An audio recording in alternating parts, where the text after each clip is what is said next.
So good day everyone and welcome to our last session. Can the colleagues online confirm, can you hear us? Yes. Thank you very much. So my name is Kršljanin. It is my great honor to be chairing such a session since I am no expert on the subject, but I shall try not to make any mistakes while chairing here. It is my pleasure to announce our first speaker for the session, Petra Stanojević, who will be talking about the future of legal framework of exploitation of celestial bodies, redefining fundamental principles of civil law. How could continental law react to legislative innovations in this field? Petra, the floor is yours. You have 15 minutes. Thank you, Professor.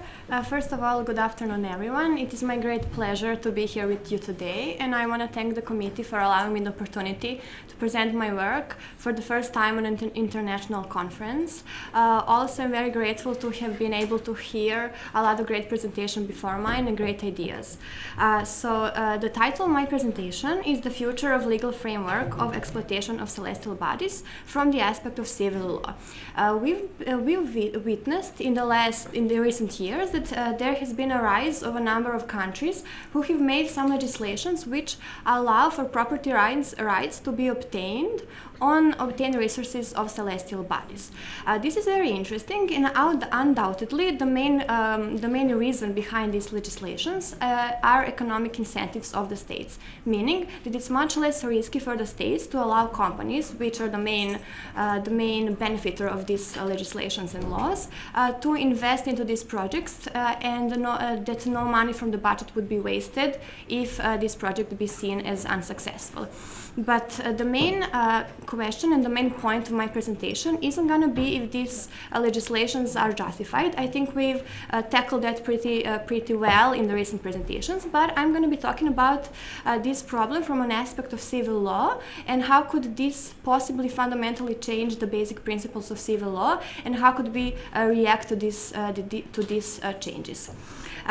We know that law always follows the need of a growing society, and today, basically, with the other space treaties, celestial objects are seen as something that's called a res communis omnium or common property, meaning that the civil law today recognizes some objects that are on which property rights can be obtained, and others which are seen as of such great importance for the whole society or even the whole mankind, on which property rights cannot be obtained.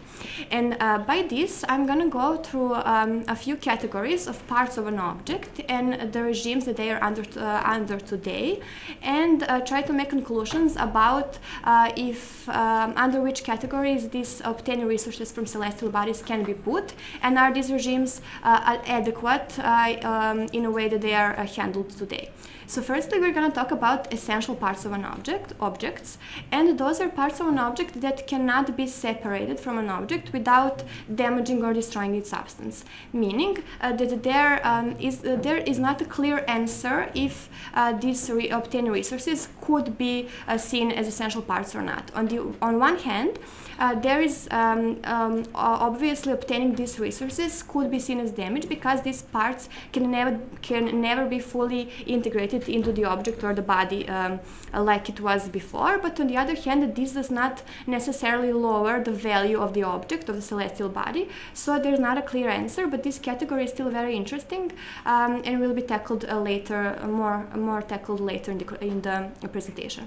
Secondly, we're going to talk about fruits, and fruits are basically goods that an object produces regularly and without damaging the substance. And by this definition, we can see that these obtained resources of celestial bodies don't necessarily fall into this category, but this category is still very relevant because it is the only one that can be put into a different property right regime than the object itself. And thirdly, we're going to talk about something that's called products. That isn't necessarily the best translation of a term that exists in continental laws, especially Serbian law, but the definition that is going to be used for this presentation is that these are basically goods that an object produces unregularly, unperiodically, without damaging its substance. So we see that obviously there is still a problem with the term damage, but on the other hand, this category is very close to the term of obtaining resources of celestial bodies, just because of that unregularity, which implies the human action and human involvement into obtaining these resources. So the next thing that we're gonna talk about is the regime that these categories or parts of an object are put under. Firstly, essential parts of an object are considered substance of an object, meaning that that if, for example, person A has property rights on an object, no other person could have any other property rights on essential parts of that object. For example, either ownership or either like servitudes or other. On the other hand, as I mentioned, fruits are the only category of parts of an object that can be put under a different regime than an object itself. Meaning that, for example, from the moment that the fruit is separated from an object, it can exist as an individual object, and other person than an owner could have property rights over them, either ownership or servitudes, etc. And thirdly, these products are also in a similar regime as essential parts of an object, meaning that they are also considered substance of an object, and that cannot be put into a different regime than the object itself. Okay, so the main questions that I find relevant in this presentation that I'm gonna try and answer are next. Firstly, under what regime may obtain resources of celestial bodies be? Secondly, are celestial bodies still going to be considered as common property, and if so, should the term be redefined? Thirdly, could property rights be formed on parts of an object that is considered common property? And lastly, could this possibly fundamentally change the basic principles of civil law? And I believe that there are two paths that lawmakers could take when answering these questions. Firstly, if they consider these obtained resources as essential parts of an object, the definition stands. They are parts of an object that cannot be separated without damaging the substance. But the problem occurs with the regime that they are under, because if it is allowed to for a person or for a company or someone else to obtain property rights over these collected resources, but not over the object itself, this would basically impact the basic principle of civil law, which states that the essential part of an object must be in a same property right regime as an object itself. So this could possibly be solved firstly by changing the basic principle of civil law, or secondly as these resources being seen as some exception of a rule, which could also lead to more problems regarding the need for even more regulations in the future. But if lawmakers decide that they put these resources into category fruits, the problem exists on the other side. So the definition is the thing that isn't necessarily valid on this side. So possibly the definition should also be changed. But even if they decide to go with one category or the other, the main problem that I find here still persists. And the main problem being that if celestial bodies are recognized as common property, since because of their significance for the whole mankind, how could a part of an object or these obtained resources not be seen also as common property or as common as omnium? And how could they be put in a different property regime, or how could it be allowed for property rights to exist on them? And I believe that we can find a parallel in the regulations that exist, in the regime that exists on water rights, because water as such is considered common property, but on the other hand, they are in special zones or special bodies of water can have some property rights over them. But also here exists a problem that specific zones on celestial bodies should be made, and this would make the whole point and whole idea of common property basically senseless. But lately my take on this problem is the next.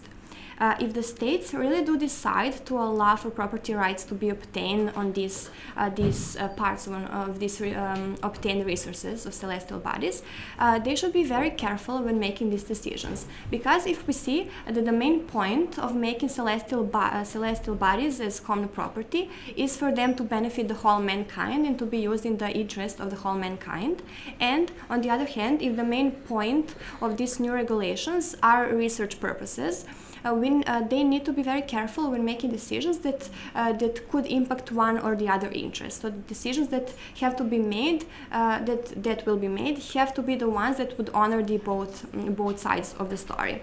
And possibly the solution does lie in the regime of the waters, and does lie in the translation of that regime of the water, meaning that in specific zones or with specific restrictions or having specific incentives of this project in mind, maybe it could be allowed for property rights to be obtained.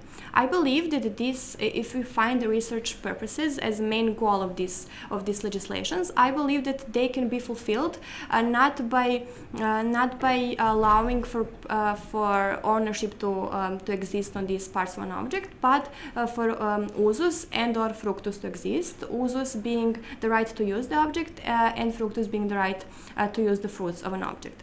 And lastly, in conclusion, there are still many open questions that arise with the legal changes that's being made. And the primary goal of the Outer Space Treaty is to ensure that the whole mankind benefits from these goods.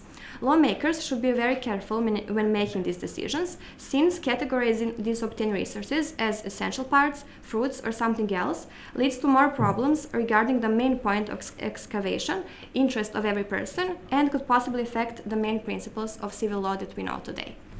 Thank you for your attention.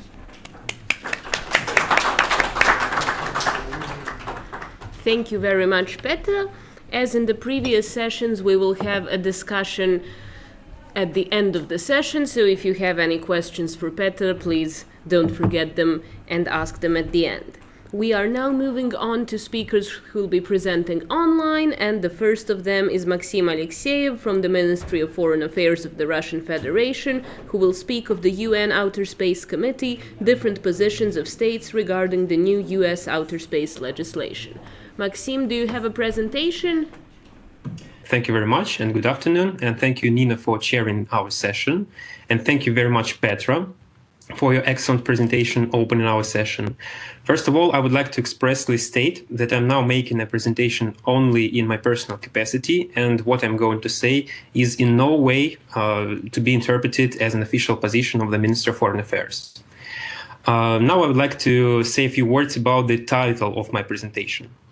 It sounds in the following way. The UN Outer Space Committee, different positions of states regarding the new US outer space legislation. Very much has already been said today during different fruitful discussions, so I would like to say sorry in advance if I repeat any ideas.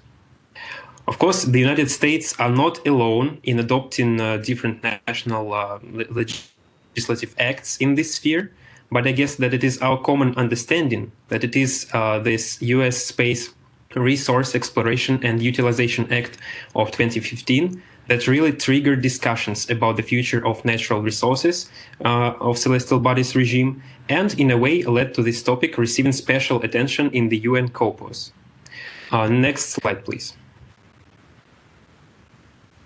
As is already known, the UN is the most authoritative platform for harmonization of universal norms on space activities, including natural resource activities, because it comprises numerous states from all parts of the world, and although the processes of discussing and finding consensus on such sensitive topics is extremely difficult, it is the UN COPOS that provides a real opportunity for states with different positions to have an open face-to-face discussion. The competent body in the UN structure in this area of activity is the UN Committee on Outer Space Legal Subcommittee, which was established in 1961. Until recently, the issues related to space resources activities were discussed non-systematically on separate occasions. For example, every year, International Institute of Space Law, together with the European Center for Space Law, organize a symposium on the margins of the legal subcommittee session.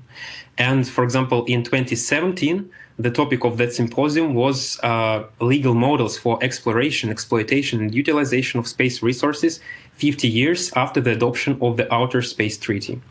But now the work on this topic has finally been formalized. So now we have in place a separate working group on legal aspects of space resources activities, with Andrzej Misztal from Poland as a chair and Stephen Freeland from Australia as a vice chair. The working group has its 5-year work program, which is quite ambitious, I would say, as in 5 years, this group is expected to finalize a set of initial recommended principles for space resources activities for the consideration of and consensus agreement by the committee.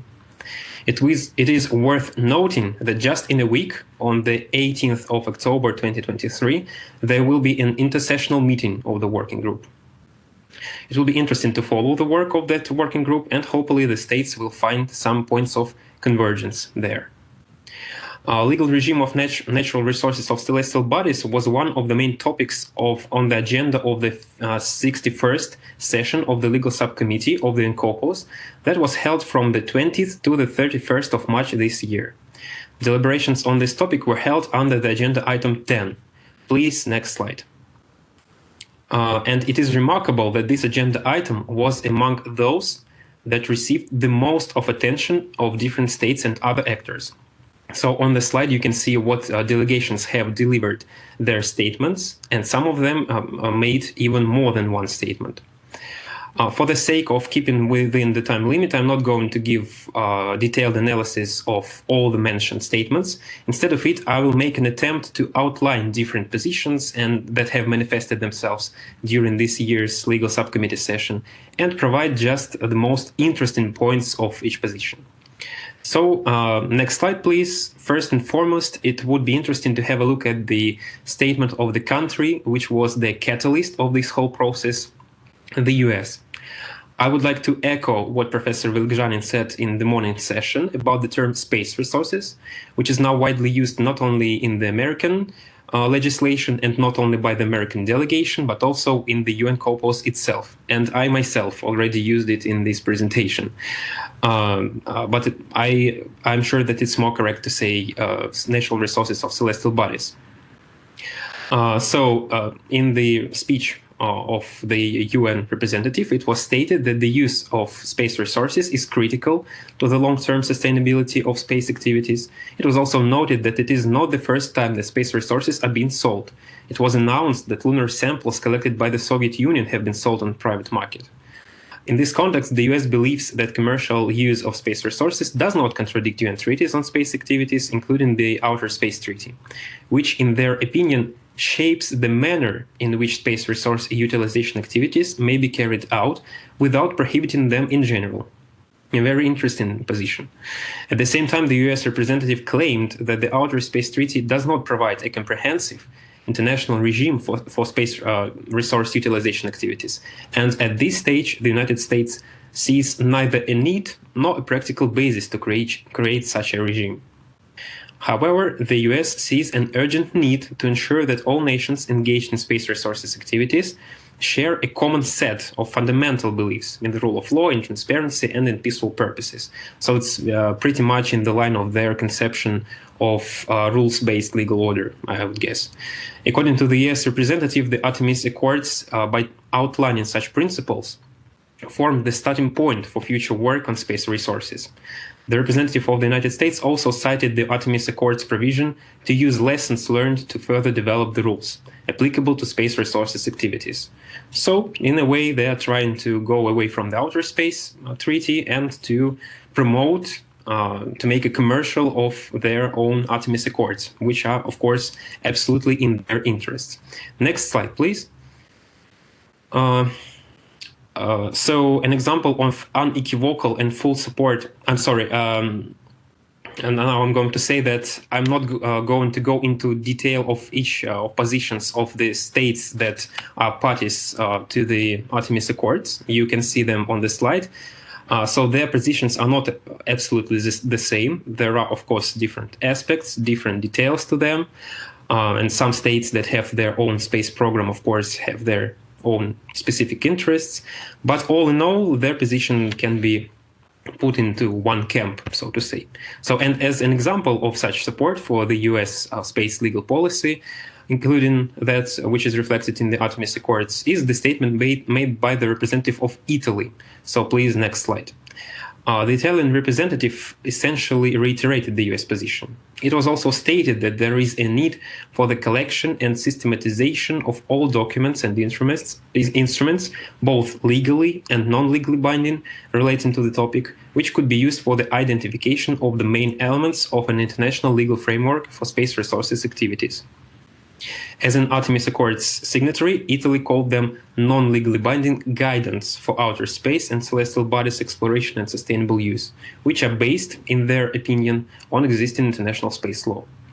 The official statement of Luxembourg, next slide please, which is also a partner in Artemis Accords, also generally follows the US space resources policy. And the representative of Luxembourg proposed to develop norms regulating space resource activities. And of course, quite naturally, the representative of Luxembourg praised the legal subcommittee and its work as the most appropriate forum for the development of international space resources regulations. But he also suggested that the work done in other forums should also be taken into account. So that representative was speaking, of course, about the Hague Working Group on that subject, which has really done a big job. So they want their work also to be taken into account and mentioned. So now I'm going to get to another block of states, another just states not in this group. So first of all, I would like to begin with China's position, which was extremely significant. So please open next slide. China believes that the rules governing activities related to natural resources of celestial bodies should be consistent with the legal framework established by the Outer Space Treaty. The practice of several countries entering into agreements on the development of such resources is highly questionable, in their opinion. It is very important to conduct UN discussions in a way that supports true multilateralism. The Chinese representative also stated that the establishment of the working group within the Committee on Outer Space is seen as a timely response to the current challenges in the field of outer space. Finally, China has a negative attitude to the initiatives that contradict the actions taken within the UN corpus and urges all the parties to take into account the interests of all the states while working on creating such norms. In addition to its own statement, China also joined the position of a group of developing states, Group of 77. So please open the next slide. This group notes that the adoption by some states of national laws on space resources activities has made the issue of the legal regime for natural resources of celestial bodies particularly relevant and requires the establishment of clear international legal norms. The representatives of the Group of 77 called for the interests of developing countries to be taken into account while developing the relevant regime. Next slide, please. In the statement made by the representative of the Russian Federation, the following position was outlined. So, first of all, natural resources of celestial bodies are an integral part of outer space. Secondly, the Russian Federation has traditionally called for a clear definition of the subject of regulation, as well as the relevant terms, since in the absence of an unambiguous understanding of what is meant by the term space resources, it is not quite correct to discuss the legal regime of such resources. Thirdly, the Russian Federation in particular understands them to include not only mineral resources and water, as stipulated in the Artemis Accords. So the Russian Federation's understanding of space resources is different from that of the US and other states. The Russian Federation has also expressed concern that certain participants in space activities are attempting to legalize at the national level the appropriation of minerals extracted from celestial bodies and to establish a legal regime for the exploited areas of celestial bodies, including so-called security zones around such areas, which is agreed not in multilateral United Nations formats, but in bilateral treaties of such individual states with the US, in soft law documents, and also in their national law. Russia has traditionally called for relying on existing multilateral treaties and seeking common ground while developing norms that clarify these treaties so that the future regime of national space resources activities will be viable and acceptable for the greatest possible number of states. Finally, I would like to present shortly the position of Pakistan, which also doesn't exactly support the US space resources policy. So next slide, please. The representative of Pakistan stated that space resources activities should be based on existing international space law and should be carried out in the interests of all countries in the world, regardless of their level of scientific and economic development. The statement of the representative of Pakistan also noted that such activities should be regulated exclusively by states without the involvement of private sector. And finally, which is very interesting, taking into account that the Moon Agreement is not very popular and has only 18 signatories, Pakistan considers the Moon Agreement and its mechanisms to be the best model for legal regulation in this area. So I think that it's time to make some conclusion. To put it short and simple, I would state it in the following way. So although there is quite a serious number of states that closely follow the US approaches in the issue of natural resources of celestial bodies activities, so mostly they are partners of the US in Artemis Accords, there is a considerable number of states that have quite different views that are extremely difficult to breach with those of the US and their allies. Thus, work in the UN corpus on this track is going to be quite challenging. Nevertheless, it cannot be excluded that over the years of work of the special working group that has been just established within the legal subcommittee, some points of convergence, points of consensus finally will be reached, which is quite hopeful. So, this concludes my presentation. Thank you very much for attention. Next slide, please.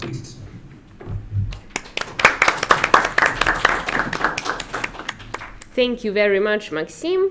So these first two presentations have given us a broader overview of the subjects, and now we move on to three papers that will present individual state legislations. And we move on to Marina Muntian from MGIMO, who will talk about Japan, the legal position relating to asteroid mining. Marina, the floor is yours. Good afternoon. Thank you. First of all, I would like to express my gratitude for the invitation to participate in this conference and also for hosting this conference offline. I'm going to share my screen right now and show my presentation. So, my topic for today is as follows: Japan legal position relating to asteroid mining. So now it is pretty obvious that commercial exploitation of space resources by private entities may commence pretty soon, and Japan is most likely to take the pioneer's crown. A Japanese company named iSpace has already designed, built, and launched a spacecraft named Hakuto R, which is already orbiting the moon. Japanese spacecrafts Hayabusa and Hayabusa 2 also managed to extract samples from asteroids Itokawa and Ryugu respectively. Nevertheless, these missions were scientific, so without any commercial purpose. Thus, the extraction of real profits from the moon and asteroids is yet to come. Japan is one of the original parties to the Outer Space Treaty. Also in 1983, Japan joined other universal international treaties in the field of space activities, except for the Moon Agreement.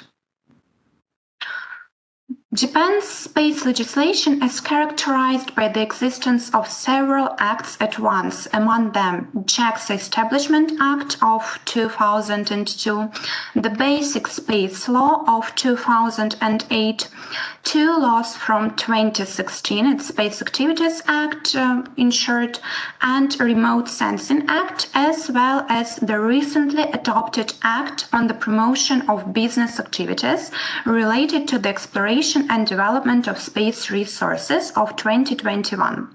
This is largely due not only to the rapid development of space technologies all around the world, but also to the gradually changing legal policy of the state in this area. I would like to start with the Japanese Basic Space Law of 2008. It was the first Japanese law to establish general provisions for space activities. One of the most notable characteristics of Japanese space programs prior to 2008 was their strict limitation to peaceful purposes. However, due to the development of the space industry in the world and also in Japan and a number of related international circumstances, it has become necessary for Japan to expand its space activities as soon as possible. Consequently, the Japanese legislature began to consider the possibility of using outer space for self-defense and national security purposes, which was reflected in this law. Also, as early as 2008, the Japanese legislature indicated its readiness and willingness to favor the development of commercial activities in outer space by recognizing in Article 16 of this Act the important role of private operators in the exploration and use of outer space, as well as the state's desire to adopt tax, financial, and necessary measures to encourage private investment in business of space exploration and use. Also, the Act on Launching of Spacecraft and Control of Spacecraft of 2016 is intended to fulfill the role of a comprehensive law regulating the launch and operation of satellites. It's worth noting that given the definition of the term spacecraft as defined in Section 2 of this Act, a suborbital flight with a rocket not designed to launch a space object into orbit or higher falls beyond the scope of this Act. This Act also established special rules of liability for damage caused by a space object to third parties. In addition to the general provisions of the Liability Convention, the Act requires those launching a space object to take financial measures to ensure coverage for damage to third parties that may be caused as a result of the launch, usually by taking out liability insurance or entering into a compensation agreement with the government. However, it is possible to replace third-party liability insurance with some other measures, such as placing a deposit with an official depository institution. On the 15th of June 2021, Japan passed the Act on the Promotion of Business Activities related to the exploration and development of space resources, which allows individuals to conduct commercial activities related to the exploration and development of space resources and acquire ownership rights to them. The law entered into force on December 23rd, 2021. Thus, Japan has become the fourth country to enact national legislation on the development of space resources after the United States of America, Luxembourg, and Arab Emirates. The idea of adopting such a law was actively discussed in Japan as early as 2016, when the Nishimura Institute for Advanced Legal Studies presented the report of the study group on space resources law. The authors of this report note that in June 2010, the Institute of Space and Astronautics of Japan, operating under the auspices of JAXA, became the first organization in the world to successfully deliver samples of space natural resources to Earth.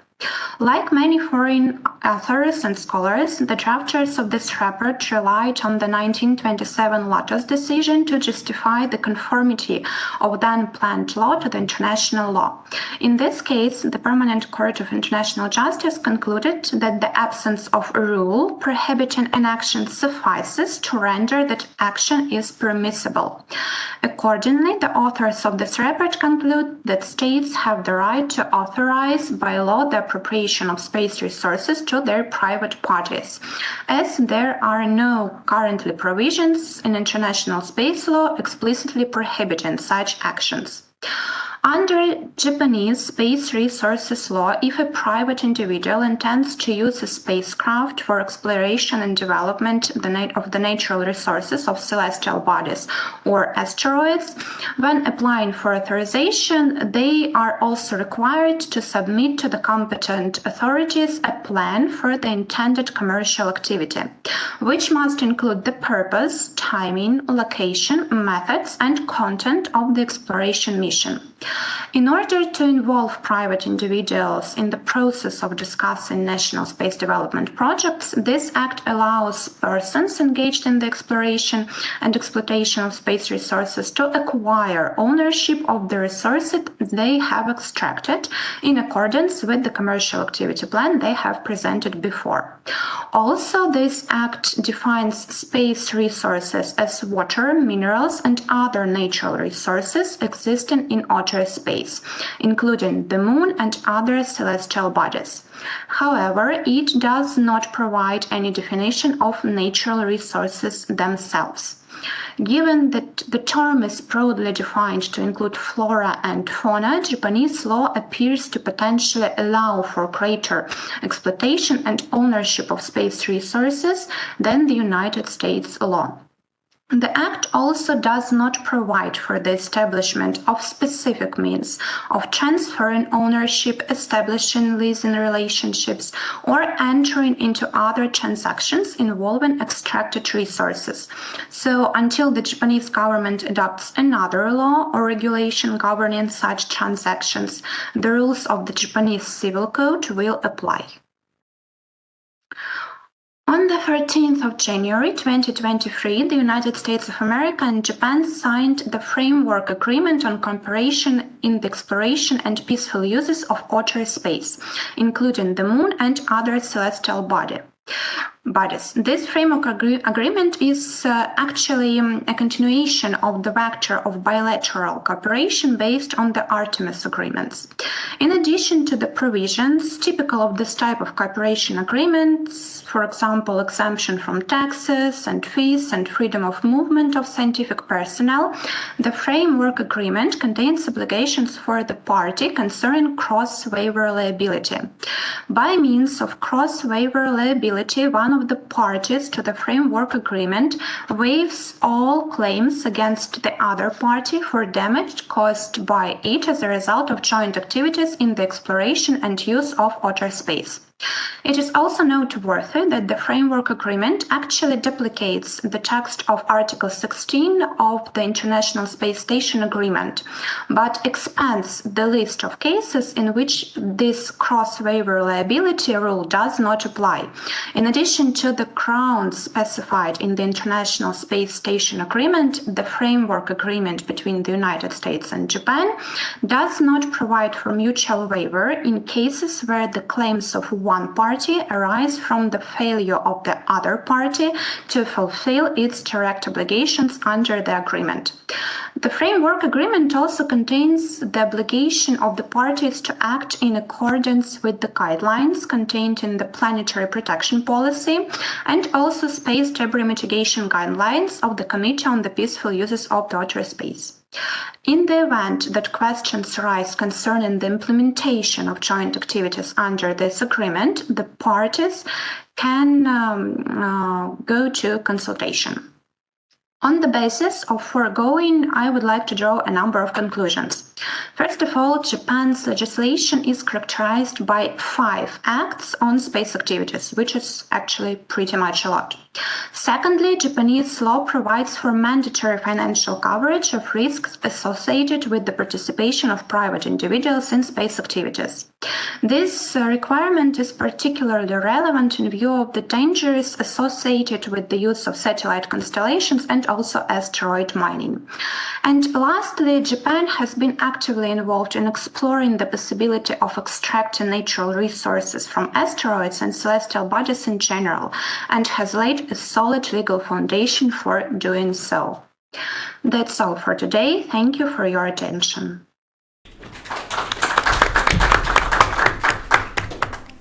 Thank you very much, Marina. Now we move on to Polina Krokhina, also a postgraduate from MGIMO, who will talk about Luxembourg law on the exploration and use of space resources and the Outer Space Treaty. Good afternoon, distinguished chair and distinguished participants. My name is Polina Krokhina.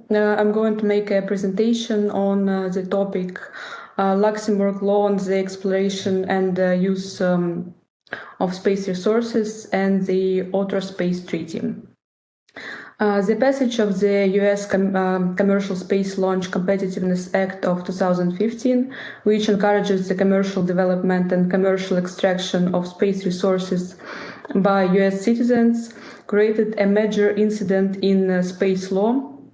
The Act provisions were further clarified by a Trump administration executive order stating that successful long-term exploration of the Moon, Mars, and other celestial bodies will require partnerships with commercial entities to extract and exploit resources. Thus, in light of promulgation of the US Commercial Space Launch Competitiveness Act, other countries have begun to follow suit in their national legislation. Thus, a similar law was passed in Luxembourg, which with the goal of providing private companies and investors with a safe legal environment.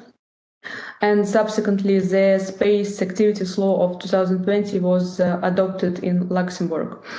The Commercial Space Resources Act was also passed in 2019 in the United Arab Emirates to actively promote the development of off-Earth commercial mining. Interestingly, unlike the 2017 Luxembourg law, the United Arab Emirates law does not explicitly state that space resources can be owned. In my presentation, I'm going to focus on the Luxembourg law on the exploration and use of space resources of 2017. The Luxembourg Commercial Space Law 2017 was adopted with the aim of creating favorable conditions for the development of the commercial space industry in Luxembourg. It establishes the rights and obligations to entities involved in the use of space resources and provides legal certainty to private companies operating in this area. The Luxembourg law on the exploration and use of space resources has become an important legal instrument for attracting commercial space activities in the country and stimulating its development and innovation. It demonstrates Luxembourg's commitment to continue its progressive development in the field of commercial space activities. Let's now discuss the law itself. Key provisions with the Luxembourg law include, first of all, its ownership and appropriation of space resources. The law affirms that space resources obtained by private entities in accordance with the law can be owned and transferred, providing legal certainty and protection for resource extraction activities. Directly in the first article of the law, it is stated space resources are capable of being owned. Private legal entities under the jurisdiction of Luxembourg have the right to establish ownership of space resources, but to do this they require permission from authorized government bodies, provided that this will not contradict international treaties to which Luxembourg is a party. Then authorization and control. Private companies engaged in activities in the field of space resources must obtain prior authorization from the competent Luxembourg government authorities, bodies. The law establishes the licensing procedure and defines the conditions and obligations associated with space resources extraction. Thus, the ministers are in charge of the continuous supervision of the missions for which an authorization has been granted. Then liability. The law establishes a regime of liability for damage caused by activities in the field of extraction of natural resources of celestial bodies. Private businesses are required to have adequate insurance or financial guarantees to cover potential damages, potential liabilities, the operator that is granted an authorization for a mission is fully responsible for any damage caused on the occasion of the mission, including the occasion of all preparatory works and duties. The law emphasizes Luxembourg's commitment to international space law, including the Outer Space Treaty, and encourages cooperation with other states and international organizations in the exploration and use of space resources. It can therefore be noted that Luxembourg is committed to participating in global discussions on space law and cooperating with other countries to promote the responsible exploration and use of space resources. The Luxembourg law on the exploration and use of space resources demonstrates Luxembourg's commitment to promoting the commercial development of activities exploiting the natural resources of celestial bodies. The law provides legal, as I said before, legal certainty and establishes a regulatory framework for private entities engaged in the exploration and use of space resources. Overall, the Luxembourg Commercial Space Law of 2017 aims to create an enabling legal and regulatory environment for space sector in Luxembourg. I will now turn to the correlation between the Luxembourg law and the Outer Space Treaty. In general, the issue of correlation of the Luxembourg law with international space law, and in particular with the Outer Space Treaty, is already debatable. Overall opinions and analysis vary, but a few key points can be identified. Some experts praise Luxembourg's pioneering efforts to create a legal framework for the issue of space resources. The law is seen as a progressive step toward encouraging private investment and innovation in celestial resource extraction. The law's property rights and commercialization provisions are seen as important initiatives for private companies to invest in space resource development. However, some members of the scientific community have expressed concerns about the potential consequences of the law. One of the main problems relates to the principle of the province of all mankind. Critics argue that Luxembourg's law, by granting property rights to extracted resources, may contradict this principle and allow the privatization of what should be the common province of all mankind.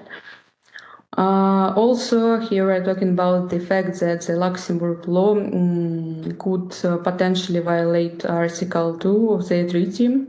Outer space, including the moon and other celestial bodies, is not subject to national appropriation by claim of sovereignty by means of use or occupation or by any other means.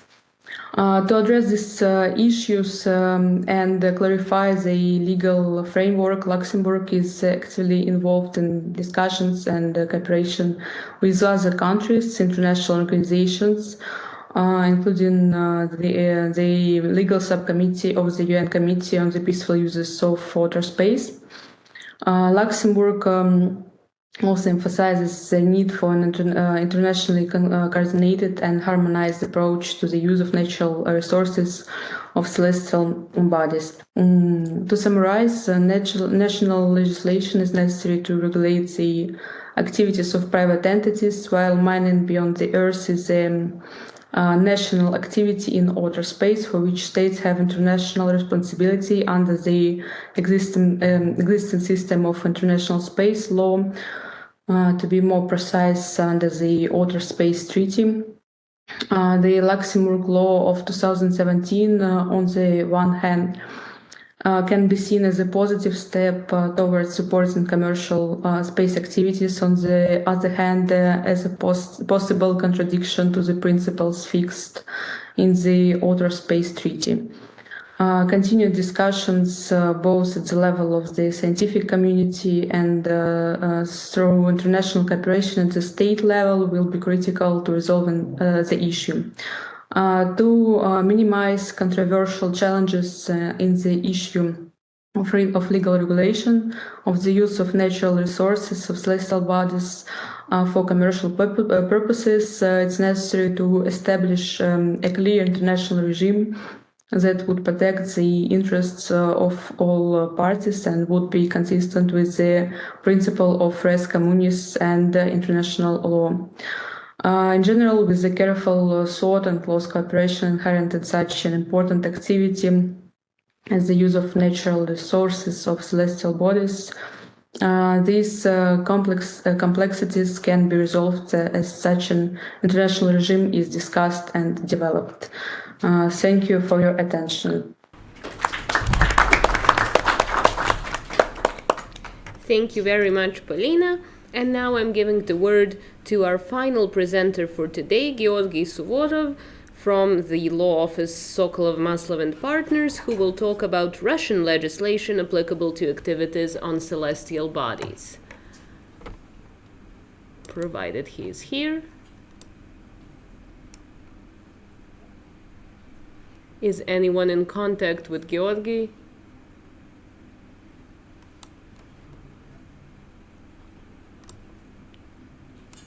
Apparently not. So if he shows up a little later, since we did start a little sooner since we missed one paper in the previous session, of course we'll give him the word, and in the meantime I'm opening the floor to discussion. So are there any questions either from people in the room or our online participants? And if anyone online has a question and is unable to speak at the moment, feel free to type the question in the chat.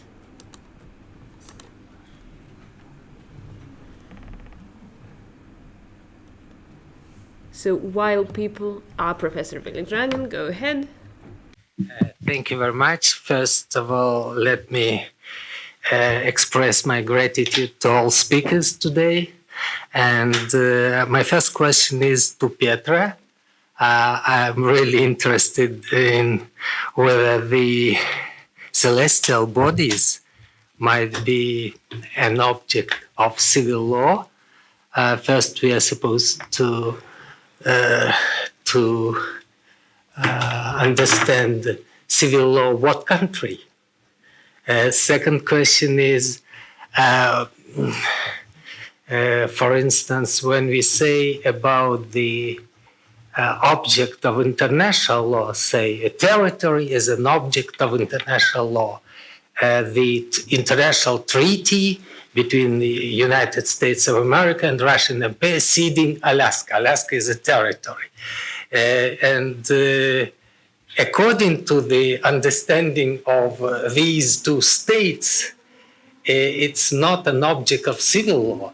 It's an object of international law. So my question is, do you think that according to the civil law of any state, any celestial body as a whole might be an object of civil law? The reason I ask this question is that when we say about resources, natural resources, resources in situ, yes, they are part of celestial bodies when they are in situ, that is in place. When these substances are extracted from the surface or under the surface, of course it is a good and it is an object of civil law. That is understandable according to any civil law of any country. But what about the natural resources in situ, that is in place? Are they an object of civil law according to your understanding of the legal situation? Thank you. Well, firstly, I would like to thank you for your question. For the first question, the main focus of my presentation is continental law. So I'm focusing on that those regimes that have the similar regimes of property law. But on the other hand, firstly, I want to make clear that I am by no means an expert in this area. I just recently graduated from faculty, but by my understanding, I believe that these, if those resources in situ resources, as you said, I believe that they cannot be that no country can deem them as objects by their civil law, just because they are seen as res communis omnium, and that just because of their significance. Obviously, that this isn't those decisions. Firstly, are made on a national level, but also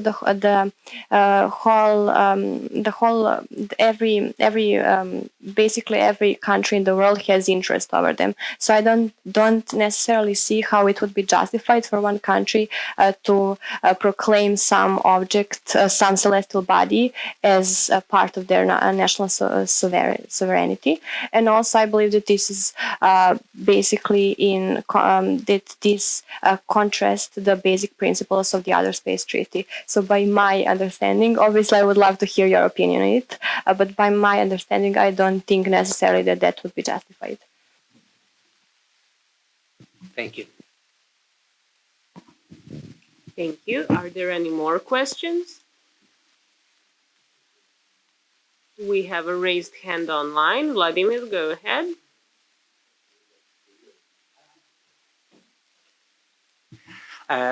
Let me. Professor Kršljanin has a reply. Yes. Yes. First, short reply. Probably it's not, of course, the truth in the highest, so to say, level. But it's, according to my opinion, yes, you are perfectly right. Celestial body as such cannot be an object of civil law of any state, because this is prohibited by international law, by the Outer Space Treaty. We have already lots of citations from this treaty. On the other hand, as already was mentioned, the difference between natural resources in place on celestial bodies in situ and natural substances extracted, of course, it's obvious. The second, the substances which are extracted from the surface of a celestial body or from the subsurface of the celestial body. Of course, this is an object of a civil law of specific state. But in order to be an object of civil law of specific state, this state should be entitled according to international law. It's probably very heavy construction, but that is the reality today. And relating to my young colleagues from MGIMO University, once again, thank you very much for your excellent also presentations. And I would like just probably to call your attention, to draw your attention once again, which we have already discussed in MGIMO, but probably once again, the difference between resources in situ, in place, and the extracted substances is of legal nature. So when you say extracted resources, it is already a sort of terminological inaccuracy. Because when a substance is extracted, it is already not a resource. It is already not a natural resource. And if we compare, for instance, United Nations Convention on the Law of the Sea, when natural resources are on the bottom, that it is mineral resources. When these resources are used and when these substances are extracted, different term is applied in the UN Convention on the Law of the Sea, minerals. Like in Russian language, природные ресурсы, natural resources, and полезные ископаемые, minerals. And the same is, for instance, European Energy Charter when oil and gas are in place, in situ in Latin language, then these are energy resources, the term used in the energy treaty. When substances, materials are extracted, that is already energy products, the term which is used in the treaty language. But once again, we have heard today excellent presentations. My colleagues, professors already, so to say, assessed this. And once again, thank you very much. Thank you, Professor Kršljanin. Do we have more questions from the audience?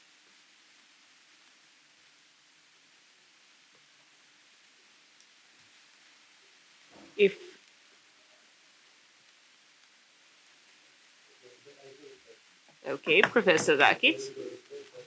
Just turn on the microphone. No, there will be closing remarks, but I have a question for Professor Kršljanin, because he said that when a resource is in situ, then it is covered by international law, so it cannot be an object of civil law, property, whatever. And then when it is extracted, then it can. So what is the legal status of what is happening in between? How does it turn into? Well, not physically, but legally. We all understand technical procedure. Yeah. Yes, we all understand technical procedure. But it is interesting. I was also asked with my young colleagues, well, oil in situ and oil is extracted. It is the same. It is crude oil. But the legal meaning is totally different. When it is in subsoil, when oil is in situ, that means that oil is a natural resource. Natural resources are part of subsoil. Subsoil is a part of a territory. If it is a state territory, that is sovereign. If it is beyond state territory, there are different legal resources. For instance, the mineral resources in the area beyond the continental shelf. But in any case, these are natural resources with a specific legal regime which is provided by international law. Now, when oil is extracted, yes, it is an object of civil law. From what moment? Yes, the legal practice is different. What is different?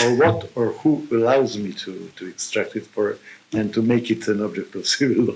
Yes, if it is within state territory, of course, it's sovereign state which is sovereign over this territory. Yeah. We are speaking about oil, and then we'll turn to celestial bodies. There is no oil in the celestial bodies. No, anything, not oil. Yeah, good.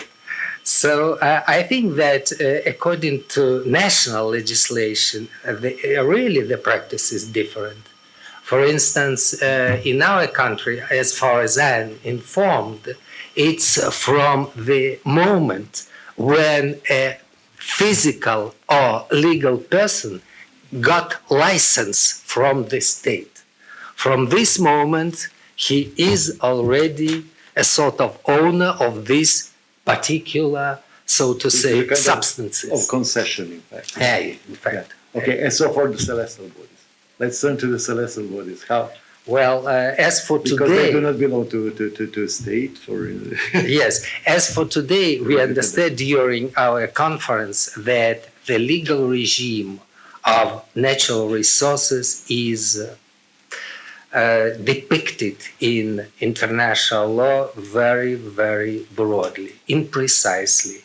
And there is, I would say, the concept, summarizing what we have already discussed, common province of mankind.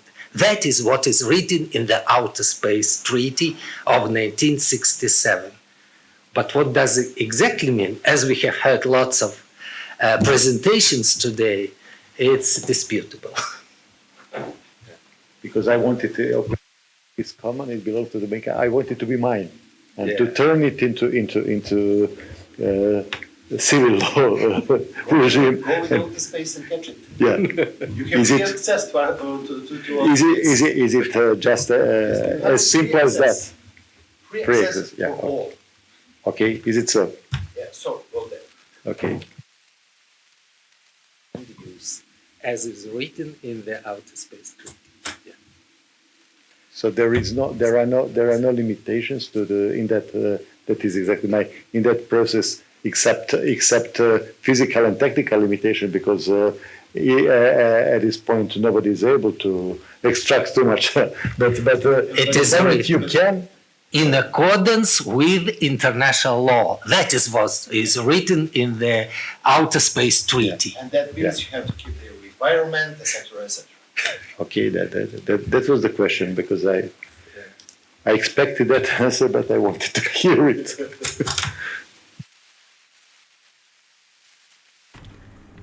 Thank you very much for this lovely discussion. If I may also half a remark and half a question, but it seems that a lot of this problematic is focused on the terminology used, as has been mentioned in previous sessions, and Marina has just explicitly told us for Japan that the law does not define what those natural resources are. I'm not sure Polina can tell us whether the Luxembourg law has any such definition, but I would also presume not, since you haven't mentioned it. So a question to both the young colleagues who have presented now and, of course, anyone else involved. Do you think they are just keeping those terms very broad to step away from the Outer Space Convention and to keep the arena open for some new type of natural resource that might pop up in space and that we still don't know of? Or are they aiming for something in particular, maybe some of the legislations that it would not be convenient to mention explicitly at this moment? May I answer? Luxembourg law does not contain any definitions, but Luxembourg law of 2020 does. But anyway, there is no definition of space resources or use of space resources, or something something about space resources, actually. Thank you. Would anyone else care to comment or to ask something else, of course?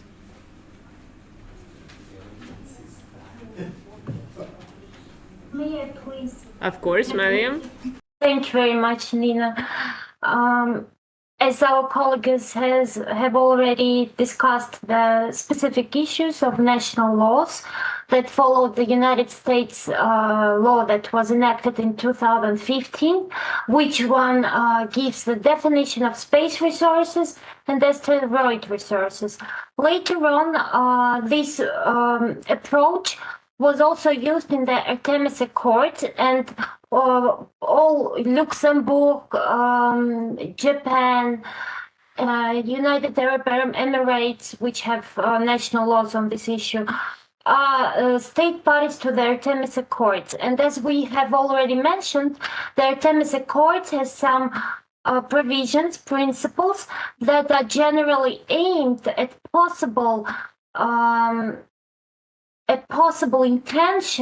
potential intention to support their vision within the framework of multilateral bodies. How it would be supported by other states, that's an issue. We can presume it would not be anonymously supported, but it is an initiative that is supported by the United States and its allies. What would we see in future? That's the question. The China and, for example, Russia could take another approach, but we don't have a specific approach for now. So the processes of national laws and international initiatives are interconnected for now. And what is important in my view if I can express it, is that we are now evidencing that the new ways of development of international space law. Of course, we should follow the classic views. We should understand that all activities shall be conducted in accordance with the Outer Space Treaty and the principles of international law. But we should understand that the time has come to understand what is important now and what can we as participants of the whole community do to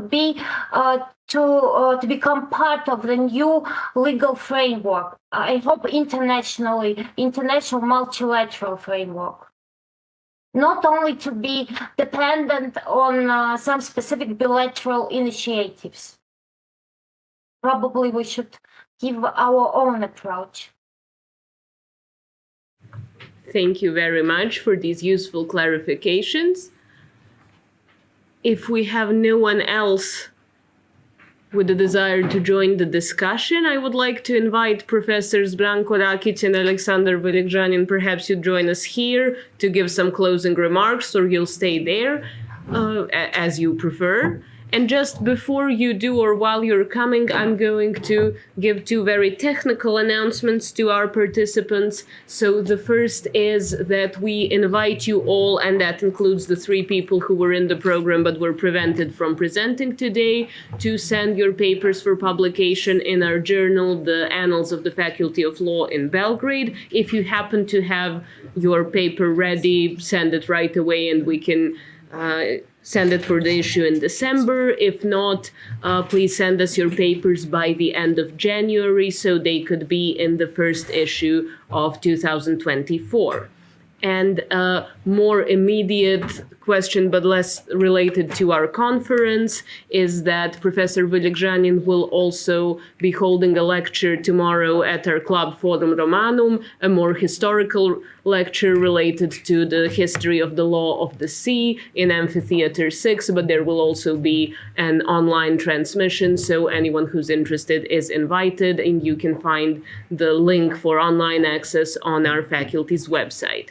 And now I'm giving the floor to our professors. Okay, I just would like to say a few words in order to conclude, and I will leave the floor to Professor Velekjanin. I first have to express my gratitude to all the participants, to those who spoke and to those who listened. I hope you are not too tired. Anyway, I just have to say that tomorrow at 1 o'clock we will have a meeting with Professor Velekjanin. As I said at the very beginning, this is not the first event that we have here with the participation of our colleagues from MGIMO. This is the 3rd one, I think. Yes, but well, we have the intention to organize in a institutional way, in fact, our cooperation, and that is the topic we will discuss tomorrow. Perhaps whoever has any idea, any wish, because we are still preparing what we are going to do, so some wishes could be perhaps useful, and any ideas could be useful. Anyway, our intention is to organize a kind of a common master studies, and we will discuss that tomorrow. And of course, any other events of this kind, conferences that we will do, exchange of students, exchange of teachers, etc. All those learning the Russian language here. Also, so this is all those aspects we will discuss tomorrow, and I hope that very soon we will have something new, and that we will see each other here or anywhere as well, perhaps. And that's it. Just thank you once again for your presence, for your attention, for your the efforts that you made to prepare the presentation. Thank you, and I just invite Professor Professor his concluding remarks. Yes. If those are concluding remarks that I said. Thank you so much, and I see that we still have audience, though it is already evening, and which is very unusual for students participating in research international conferences in our university. So once again, thank you very much for your attention, and thank you very much to my colleagues, professors, for very interesting and fruitful discussion of serious problems. It is the first time we discuss outer space law. It's not the first time that we meet, but the first time that we take this branch of international law, which seems so far away from us, but in fact it is of practical nature.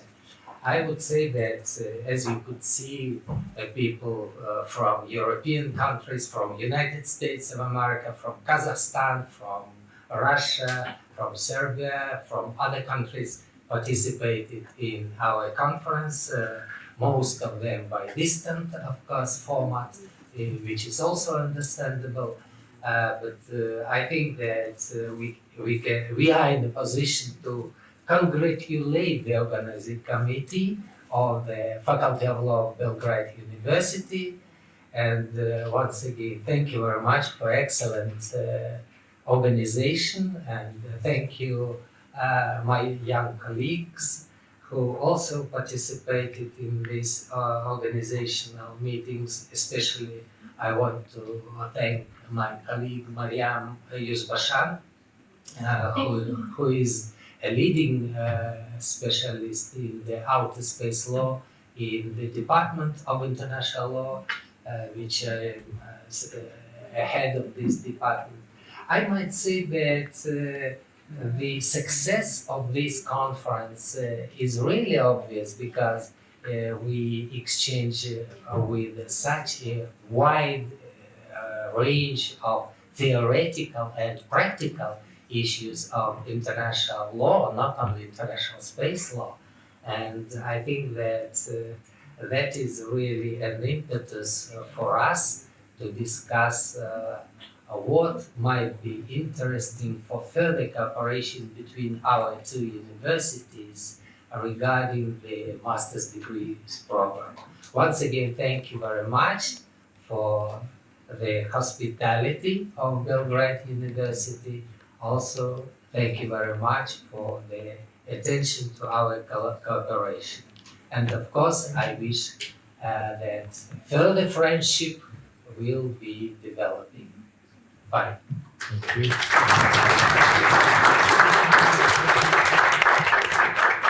Thank you very much, professors. Once again, thanks to all participants.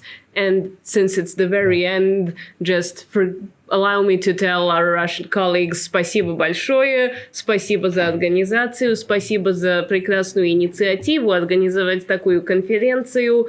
Нам самим это, наверное, не пришло бы в голову, а было очень даже интересно, очень полезно. И я надеюсь, что кто-то на нашем факультете теперь будет больше заниматься этими вопросами, чем раньше. И надеюсь, что мы повстречаемся в дистанционном формате или в очном еще какой-нибудь раз. Спасибо всем. Пожалуйста.